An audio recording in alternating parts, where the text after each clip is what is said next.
Good morning dear students. आज हम कक्षा 8 विषय हिंदी व्याकरण की पाठ संख्या 5 जिसका शीर्षक है उपसर्ग के बारे में पढ़ेंगे। जैसा कि अभी हम सभी जानते हैं कि उपसर्ग उसे कहा जाता है जो किसी भी शब्दांश के आगे शब्द जोड़कर उस शब्द के अंतर्गत परिवर्तन ला देता है, उसे हम उपसर्ग कहते हैं।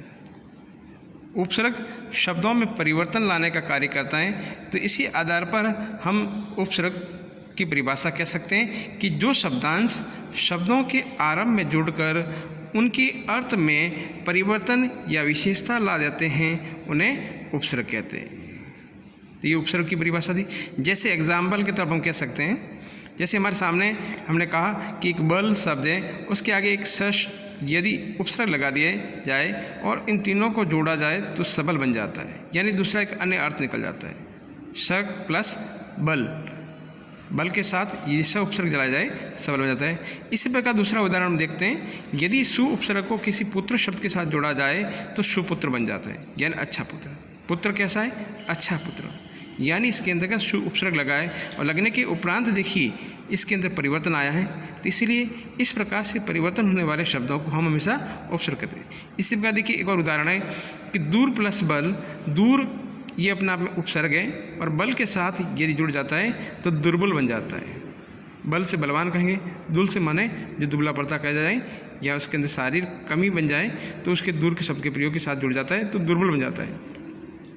तो इस प्रकार से कह सकते हैं किसी भी शब्द के आगे जुड़कर जो उपसर्ग जुड़ता है और उसके द्वारा जब परिवर्तन लाया जाता है तो उस शब्द को हम कहेंगे उपसर्ग कहेंगे। तो कह सकते हैं कि उपयुक्त शब्दों में पुत्र शब्द में सु जोड़कर सुपुत्र बना, इसी प्रकार बल शब्दों के अंदर स जोड़कर सबल बना तथा दूर जोड़कर दुर्बल बना। सु, स और दुर ये शब्दांश हैं जो मूल शब्द के आगे जुड़कर विशेष अर्थ देते हैं। इस प्रकार के शब्दांश ही उपसर्ग कहलाते हैं। ये तो ही हमारी जो पूर्ण परिभाषा है जो उपसर्ग की। हमारी हिंदी के अंतर्गत जो उपसर्ग है उसके मुख्य 5 भेद बताए गए। तो उपसर्ग के 5 भेद होते हैं। पहला भेद संस्कृत के उपसर्ग कहलाता है, हिंदी के उपसर्ग दूसरा, तीसरा अरबी और फारसी के उपसर्ग, चौथा है उपसर्ग की बात ही प्रयुक्त संस्कृत के कुछ अवयव होते हैं जो परिवर्तनशील वाले, फिर 5वां है अंग्रेजी के उपसर्ग कहलाते हैं। तो आइए हम जानें कि कौन से किस प्रकार के शब्द कौन सी श्रेणी के उपसर्ग कहलाते हैं। संस्कृत से उपसर्ग से का तात्पर्य कि संस्कृत भाषा से आने वाले शब्द जो हमारे शब्दों के आगे जुड़कर उन शब्दों में परिवर्तन ला देते हैं तो वे संस्कृत के उपसर्ग कहेंगे। तो देखिए उपसर्ग आगे दिया गया, अर्थ दिया गया, उदाहरण दिया गया। हम देखें संस्कृत के उपसर्ग के अंतर्गत लगभग हिंदी के अंतर्गत यहाँ पर 18 प्रकार के उपसर्ग हमारी पाठ्य पुस्तक के माध्यम से बताने का प्रयास किया है। जैसे एग्जाम्पल के तो बताया गया है पूरा। पूरा का तात्पर्य हम सामान्य अर्थ समझें तो होता है पहले। तो देखिए यहाँ पर तन के साथ पूरा जोड़ा जाए तो पूरा तन बन गया, तत्व के साथ पूरा जोड़ा गया तो पूरा तत्व बन गया। इस पर देखिए प्रति, यदि उपसर्ग किसी शब्द के आगे जुड़ता है तो उसमें किस प्रकार से परिवर्तन आता है वो भी बताने का प्रयास किया। प्रति का तात्पर्य हम कह सकते हैं अर्थ के रूप में कि हर एक या विरोध जिससे कहा गया है। तो देखिए प्रति इससे प्रतिक्षण बन गया, प्रतिदिन, प्रतिकूल बन गए। यदि वी उपसर्ग के साथ बनने वाले बहुत सारे शब्द जैसे वी से विजय, विनय, वियोग, विशेष और विज्ञान। सु से बनने वाले देखिए सु से तात्पर्य ये अच्छा के लिए शब्द का प्रयोग किया जाता है, शुभ के लिए, सहज के लिए और सरल के लिए। सुपुत्र, सुलभ, शुभकर्म, सुशिक्त, शुद्ध बुद्धि, सुषिप्त, इस प्रकार के शब्द गए। तो यहाँ पर देखिए संस्कृत के लगभग 18 प्रकार के दिए गए। पूर्व और पुरुष है, अभी है छठा, अति, अधि, दूर, निश, नी, निर, कु, अनु, अप, परा, परि और प्र, ये सारे के सारे जो संस्कृत के उपसर्ग हैं इनके सामने दिए गए सारे इनके अर्थ बनते हैं और इनसे बनने वाले शब्द हैं जो आगे उदाहरण के तौर पर बताया गया कि किस प्रकार से इन शब्दों के द्वारा बना जाते हैं। विभिन्न प्रकार के उदाहरण हैं जिनको हम पढ़कर देख सकते हैं। देखिए जैसे एग्जाम्पल के तो हमने देखा अधि। अधि का हम सामान्य अर्थ देखें तो श्रेष्ठ या ऊंचा बनता है, लेकिन अधि से बनने वाला देखिए कार के साथ यदि अधि जुड़ जाए तो अधिकार बन जाता है। करण के साथ यदि अधि जुड़कर आ जाता है उपसर्ग के रूप में तो अधिकरण शब्द बन जाता है। इसी प्रकार अनेक प्रकार के और भी उदाहरण हैं जो नीचे दिए गए हैं। जैसे हम और भी उदाहरण देखें जो हम समझ सकते हैं। देखिए यहाँ पर परा है, एक्सट्रीम। परास से तात्पर्य उल्टा भी कह सकते, पीछे का विपरीत कह सकते हैं। लेकिन ये देखिए शब्दांश के आगे जुड़ता है तो किस प्रकार परिवर्तन, देखिए धीन के आगे यदि पराह जुड़ जाए तो पराजय बन जाता है, जय के आगे पराह जुड़ जाता है तो पराजय बन जाता है, मर्स के आगे परा जुड़ जाए तो परामर्श बन जाए, क्रम के आगे यदि परा जोड़ा जाए तो पराक्रम हो जाएगा, काष्ठा के आगे परा जोड़ा जाए पराकाष्ठा हो जाएगी। तो इस प्रकार से ये जो दिए गए ये सारे के सारे संस्कृत के उपसर्ग कहलाते हैं। इसी प्रकार देखिए हमारे हिंदी के भी देखने का प्रयास करें। हिंदी के उपसर्ग के रूप में यहाँ पर लगभग 7 प्रकार के बताने का प्रयास किया है।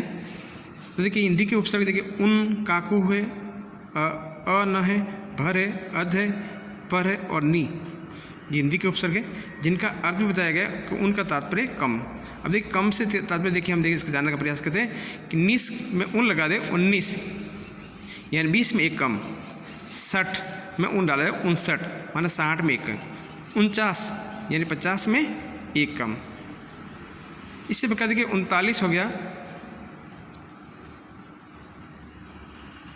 फिर देखिए क और कु से तात्पर्य बुरा है, कुरीति, कुमार्ग, कुबुद्धि, कुविचार, कुटिल, कुहोत, इस प्रकार के शब्द बनाए जाते हैं। अ से अन से अभाव या निषेध, अनकई, अमर, अनजान, अनसुनी, अभेद, अनमोल। अब देखिए भर से तात्पर्य पूरा शब्द के लिए जाना जाता है अर्थ के रूप में, जैसे भरसक, भरपूर, भरपेट, ये सारे जुड़ने वाले हिंदी के शब्द कहलाते हैं। इस प्रकार देखिए विदेशी अन्य भाषाओं से कुछ शब्द जो हमारी भाषाओं में पढ़े जाते हैं, तो देखिए इसी प्रकार दूसरी भाषा जैसे अरबी और फारसी से आने वाले कुछ शब्द हैं जो हम हिंदी की भाषा के रूप में पढ़ने का प्रयास करते हैं। तो देखिए ऐसे भी उपसर्ग हमारे सामने आ जाते हैं। तो लगभग यहाँ पर देखिए अरबी फारसी भाषा के 12 उपसर्ग हमें बताने का प्रयास किए हैं। इसमें देखिए जैसे पहले ला से तात्पर्य नहीं या बिना, जैसे लापता, लाचार, ला इलाज, ला प्लस परवा, लापरवाह, ला प्लस वारिस, लावारिस, यानी ला से बनने वाले ये शब्द हैं। फिर गैर से तात्पर्य अनुचित होता है, गैर हाजिर, गैर कानूनी, गैर सरकारी और गैर जिम्मेदारी। कम से तात्पर्य अल्प होता है, कम उम्र, कमज़ोर, कम वक्त और कम अकल। सर से बनने वाले देखिए सरपंच, सरताज, सरकार, इस प्रकार के विभिन्न प्रकार के शब्द हैं जो जुड़ जाते हैं और उसमें परिवर्तन ला देते हैं। तो देखिए विभिन्न प्रकार के और भी शब्द हैं जिनके उदाहरण हमारी पाठ्यपुस्तक के माध्यम से दिए गए हैं, तो आप जानने का प्रयास कर सकते हैं। उसके देखिए खुश शब्द भी हैं, खुश से तात्पर्य अच्छा, खबरी, खुशखबरी, नसीब, खुश नसीब, मद, खुशामद, खुश मिजाज वाल, ये इत्यादि इन प्रकार के शब्दों को बनाया जाता है। तो ये जो हमारे दिए गए इस प्रकार के जो शब्द आते हैं वो सारे अरबी भाषा के शब्द हैं और इनके आगे कुछ इस प्रकार के शब्द जुड़े हुए आते हैं, तो हमने अरबी फारसी उपसर्ग के नाम से जानते हैं। अब देखिए कुछ ऐसे भी शब्द होते हैं जो उपसर्ग की भांति प्रयुक्त संस्कृत के अवयव के रूप में बना जाते हैं। अब देखिए यहाँ देखिए सम है, स्व है और अंत है, बहिर है, श है, शत है,